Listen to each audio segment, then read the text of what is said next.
Allô, je vais te montrer aujourd'hui comment faire pour aller consulter ou envoyer un courriel à partir de ton bureau virtuel. Je suis sur la page du bureau virtuel. Je dois choisir l'option élève, évidemment. On ne va pas sur le membre du personnel. Je choisis élève, je clique et je vais avoir accès au portail élève. Il y a plusieurs outils disponibles. Celui que je vais choisir, évidemment, c'est Outlook pour aller vérifier mes courriels. Je clique.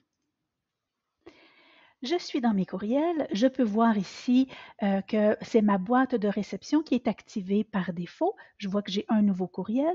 J'ai des courriels en brouillon, c'est-à-dire que j'ai commencé, que je n'ai pas terminé, que je n'ai pas envoyé. Je peux vérifier quels sont les courriels que j'ai déjà envoyés, les courriels que j'ai supprimés ou les courriels indésirables qui proviennent de l'extérieur et que je ne veux pas nécessairement aller consulter. Donc, ici dans ma boîte de réception, je clique sur le premier courriel et je vais pouvoir aller lire ce qui se passe. Donc, c'est mon enseignante qui m'écrit, qui me dit que je n'ai pas remis mon travail. Je veux lui envoyer par courriel. C'est ce que je vais faire. Donc, première chose à faire, ça va être d'aller lui répondre en utilisant les outils qui sont ici. Je peux lui dire j'aime, c'est-à-dire que je vais lui signifier que j'ai bien reçu le courriel, mais je n'ai toujours pas répondu. Je peux choisir répondre, c'est-à-dire que je vais pouvoir lui écrire et lui envoyer mon message ou encore répondre à tous. Ça sert quand, par exemple, mon enseignante m'écrit à moi et à mes parents en même temps pour dire que je n'ai pas remis mon travail. Alors, si je veux que tout le monde sache, mes parents et mon enseignante, que je réponds, je vais sélectionner répondre à tous. Si je veux juste répondre à mon enseignante, je vais cliquer sur répondre. C'est ce que je vais faire. Maintenant, je vais répondre à mon enseignante. Bonjour madame, voici mon travail. Julie. Je vais vérifier que tout est bien, qu'il n'y a pas de faute et tout ça. J'ai écrit mon message, mais maintenant, je veux ajouter, attacher avec mon courriel mon devoir. Pour ce faire, je dois aller choisir le trombone qui est ici.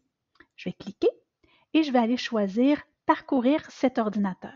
Ça va ouvrir les fichiers dans mon ordinateur et je vais pouvoir cliquer sur le travail que je veux ajouter. On peut voir que mon devoir, il est ici. Là, on voit bien qu'il est ajouté avec mon travail. Je peux choisir de l'envoyer quand je suis prête à l'envoyer ou encore d'abandonner et de ne pas l'envoyer et de complètement l'effacer. Pour ma démonstration, au lieu de cliquer sur envoyer, je vais cliquer sur abandonner. J'abandonne. Maintenant, ce que je veux faire, c'est de créer un nouveau message. Donc, je vais sélectionner nouveau message. Dans Nouveau message, je peux écrire l'adresse courriel de la personne à qui je veux l'envoyer ou encore, si j'écris souvent aux mêmes personnes, je vais avoir des suggestions. Ici, je vais écrire à mon ami Annie. Je peux écrire à une deuxième personne si je veux. Ici, dans la zone Ajouter un objet, c'est le titre. Je vais dire bonjour à mon ami et je vais pouvoir dire allô Annie et je peux indiquer comme ça. Une fois que c'est prêt, je n'ai qu'à cliquer sur Envoyer pour que mon ami reçoive le courriel.